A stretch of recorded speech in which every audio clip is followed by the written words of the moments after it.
Good morning to everybody. Today we are going to learn English grammar. This is the class 9 and 10. Dear students, today we are going to learn grammar item changing sentences or transformation of sentences. Dear students, look at the board. আমরা এখানে চারটি sentence দেখতে পাচ্ছি। Changing sentence class 9 and 10 স্টুডেন্টসের জন্য very easy and simple একটা item. Students, don't be afraid on this item. তোমাদের মাঝে অনেকেই চেঞ্জিং সেন্টেন্সকে কঠিন মনে করে। Actually it is very easy and simple, so don't be afraid. We can see 4 sentences in the board. Number 1, birds are useful for environment. We all know the Bengali version of this sentence. পাখিরা আমাদের পরিবেশের জন্য উপকারী। We have to change it to interrogative. আমরা interrogative sentence করব এটাকে। So easily আমরা বুঝতে পারি this is the assertive sentence. Students, notice in this sentence আমরা একটা বি ভার্ব দেখতে পাই, and that is are. And we all know a rule. রুলটা কি? সেন্টেন্সের মধ্যে, অ্যাকচুয়ালি অ্যাসার্টিভ সেন্টেন্সের মধ্যে যদি বি ভার্ব বা হ্যাভ ভার্ব থাকে তাহলে ওই সেন্টেন্সকে ইন্টারোগেটিভ করতে হলে উক্ত বি ভার্বটির সাথে সংক্ষেপে নট যোগ করে বাক্যের প্রথমে বসাতে হবে। এরপর সাবজেক্ট থেকে শেষ পর্যন্ত লিখতে হবে। আমরা সেন্টেন্সটা একটু লিখি। আমরা ফার্স্ট এই আর বিভাগটিকে নট যোগ করে প্রথমে লিখব। তাহলে হয় কি? Aren't, A R E N T, aren't. এরপর সাবজেক্ট থেকে শেষ পর্যন্ত বার্ডস, বার্ডসটা ছোট হাতের হবে B I R D S, birds. এরপর ভার্ব থেকে শেষ পর্যন্ত ইউজফুল, ফর, যা আছে সব, এনভায়রনমেন্ট, এনভায়রনমেন্ট। এরপর question mark. Dear students, here you have to notice attentively, মনোযোগ সহকারে খেয়াল করতে হবে। যেহেতু সেন্টেন্সটিকে ইন্টারোগেটিভ করতে বলা হয়েছে, আমরা এই কোশ্চেন মার্কটিকে অবশ্যই ব্যবহার করব। যদি আমি সেন্টেন্সটি according to grammar, according to grammatical rule সেন্টেন্সটি সঠিক উত্তরও লিখি কিন্তু কোশ্চেন মার্কটি না দেই, তাহলে আমার সেন্টেন্সটি ইনকারেক্ট হবে। Dear students, for this sentence, for the answer of this sentence, এই বাক্যের উত্তরের জন্য আমরা একটা রুল ফলো করব। রুলটি আমি আলাদা দেখিয়ে দিচ্ছি। Rule number 1,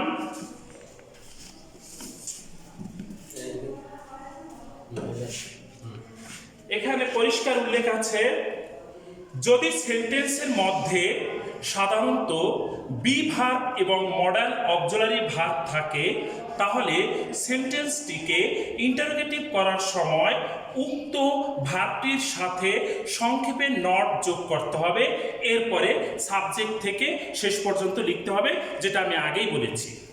thank you. হয়তো বুঝছো সবাই। Dear students, next sentence, they eat are harmful insects. Bangla কি দাঁড়ায়? তারা ক্ষতিকর পোকামাকড় খেয়ে ফেলে। And we have to change it to complex sentence. আমাদেরকে এটা কমপ্লেক্স সেন্টেন্সে পরিণত করতে হবে। স্টুডেন্টস, আমরা সবাই জানি সেন্টেন্স চেঞ্জ করার সময় সেন্টেন্সটি আছে কোন সেন্টেন্সে আগে সেটা খেয়াল করতে হবে।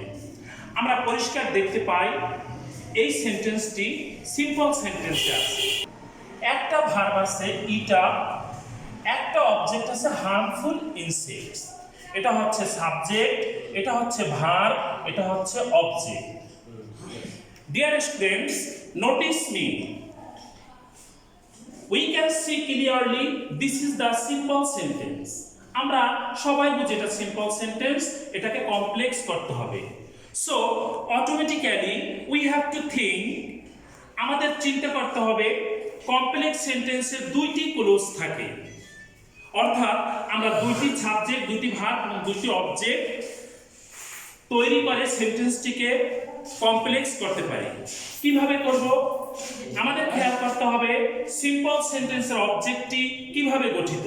এখানে একটা সাবজেক্ট, একটা অ্যাডজেক্টিভ আছে এবং একটা নাউন আছে। একটা অ্যাডজেক্টিভ এবং একটা নাউন দিয়ে সিম্পল সেন্টেন্সটি গঠিত। আমরা কি করব? প্রদত্ত সেন্টেন্সটির সাবজেক্টটিকে লিখব প্রথমে দে, এরপরে ভার্বটিকে লিখব ইট আর, এরপরে আমরা অবজেক্টিভ নাউনকে লিখব শুধু ইনসেক্টস। ইনসেক্টস। এরপর আমরা রিলেটিভ প্রোনাউন বসাবো। ইনসেক্টস এর রিলেটিভ প্রোনাউন হচ্ছে হুইচ। এটাই আমাদের নতুন ক্লোজের সাবজেক্ট। যেহেতু ইনসেক্টস প্লুরাল, এই হুইচ সাবজেক্টটিও প্লুরাল, তাই আমরা বি ভার্ব বসাবো আর, হুইচ আর। এরপর অ্যাডজেক্টিভকে নতুন ক্লোজের অবজেক্ট হিসেবে বসাবো।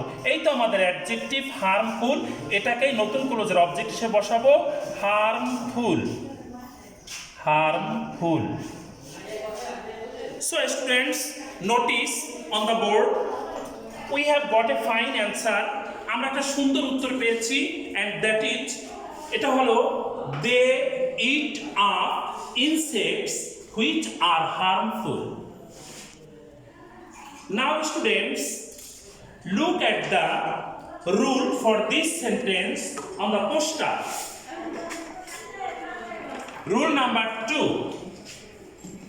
Rule number 2, we can read simple সেন্টেন্সকে কমপ্লেক্স করার সময় সিম্পল সেন্টেন্সটির অবজেক্ট যদি অ্যাডজেক্টিভ ও নাউন দিয়ে গঠিত থাকে তাহলে অবজেক্টের পরে রিলেটিভ প্রোনাউন ও বি ভার্ব বা হ্যাভ ভার্ব বসিয়ে নাউনটি বসাতে হবে। সরি, এখানে অ্যাডজেক্টিভটি বসাতে হবে। Look on the board again. আমরা কি বলছিলাম? সাবজেক্টটিকে প্রথমে বসাতে হবে, আমরা দে বসালাম। এরপর ভার্বটিকে বসাতে হবে ইট আপ বসালাম। এরপর অবজেক্টিভটি ছিল অ্যাডজেক্টিভ ও নাউন দিয়ে গঠিত, আমরা নাউনটিকে আগে বসাবো ইনসেক্টস। আমরা একটা ক্লোজ পেলাম দে ইট আপ ইনসেক্টস। এ পর্যন্ত আমাদের একটা ক্লোজ। আমাদের নতুন গঠিত ক্লোজটির সাবজেক্ট আমরা ইনসেক্টস অনুযায়ী রিলেটিভ প্রোনাউন নিলাম। এরপর আমাদের রুলে ছিল বি ভার্ব বা হ্যাভ ভার্ব বসাতে হবে। এখানে বি ভার্ব আর, এটাই সুইটেবল। এরপর আমরা অ্যাডজেক্টিভটি হার্মফুলকে অবজেক্ট হিসেবে বসাবো। আমাদের অ্যান্সারের সেন্টেন্সটি দাঁড়ায় they eat up insects which are harmful. Dear students, next sentence number 3. Look at the board. Here we see a sentence and that is everybody loves birds. প্রত্যেকেই পাখিকে ভালোবাসে। This is the affirmative sentence, very easy and simple sentence. Students, আমরা জানি affirmative সেন্টেন্সকে negative করার সময় যদি affirmative সেন্টেন্সের শুরুতে এভরিবডি থাকে তাহলে নেগেটিভ করার সময় এভরিবডির পরিবর্তে দেয়ার ইজ নোবডি বসাবো আমরা। আর পাস্ট টেন্সে দেয়ার ওয়াজ নোবডি, লিখলাম দেয়ার ইজ নোবডি। এরপর বসাবো আমরা একটা বাট, এরপর মূল ভার্ব থেকে শেষ পর্যন্ত লাভস বার্ডস। স্টুডেন্টস, অ্যাকচুয়ালি আমি এট ফার্স্টে বলেছিলাম ট্রান্সফরমেশন অফ সেন্টেন্সকে সাম স্টুডেন্টস ভয় পায়। Actually, this is very excellent, this is very wonderful, this is very interesting item of English grammar. Very easy and simple rule. Affirmative sentence এর শুরুতে everybody থাকলে negative করার সময় আমরা at ফার্স্টে everybody উঠিয়ে there is nobody এবং past tense হলে there was nobody বসাবো। এরপর মূল ভার্ব থেকে শেষ পর্যন্ত। এখানে মেইন ভার্ব বা মূল ভার্ব হচ্ছে লাভস, এরপর অবজেক্ট বার্ডস, বাটের পর আমরা লিখব লাভস বার্ডস।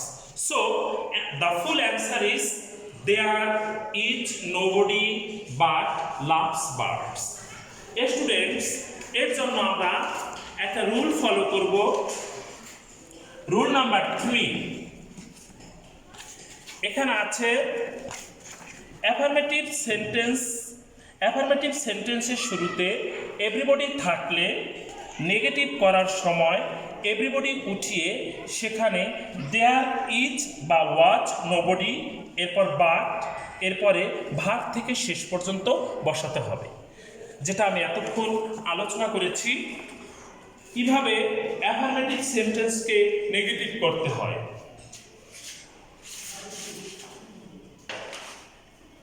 আমাদের sentence number 4. Here we can see a sentence and that is take care of the guest birds. Take care of the guest birds. অতিথি পাখির যত্ন নাও।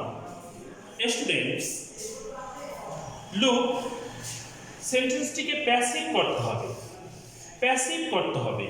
So we can understand this is the sentence of affirmative active voice. This is the sentence of active voice. We have to turn it to passive voice. Sentence টা আছে active ভয়েসে, আমাদের করতে হবে passive voice. Students, look at the board. We all know, আমরা সবাই জানি active ভয়েসকে passive voice করা very easy and simple. যদি সেন্টেন্সটা মূল ভার্ব দিয়ে থাকে, টেক কেয়ার যত্ন নাও, এটা মূল ভার্ব দিয়ে অ্যাক্টিভ ভয়েসের বাক্য শুরু থাকলে খুব সহজ একটা নিয়মের মাধ্যমে এটাকে প্যাসিভ করা যায়। সেটা কি? এর জন্য একটা সুন্দর স্ট্রাকচার আছে। স্ট্রাকচারটা কি? আমরা স্ট্রাকচারটা আগে একটু দেখে নেই, তাহলে সেন্টেন্সটা উত্তর করতে আমাদের সুবিধা হবে। আমরা স্ট্রাকচারটা দেখি। অ্যাক্টিভ ভয়েসের বাক্য মূল ভার্ব দিয়ে শুরু থাকলে প্যাসিভ ভয়েস করার স্ট্রাকচারটি নিম্নরূপ: প্রথমে লেট, এরপরে অবজেক্ট, এরপরে বি, এরপর ভার্বের পাস্ট পার্টিসিপল, এখানে V3 লেখা হয়েছে সংক্ষেপে, এরপর এক্সটেনশন বা বাকি অংশ। Students, again look at the board. আমরা আবার একটু দেখি, এখানে ভার্ব হচ্ছে টেক কেয়ার, এরপর অবজেক্ট হচ্ছে দ্য গেস্ট বার্ডস। আমাদের স্ট্রাকচারে ছিল অ্যাট ফার্স্টে আমরা লেট লিখব, LET লেট, এরপর কি লিখতে হবে অবজেক্ট দ্য গেস্ট বার্ডস।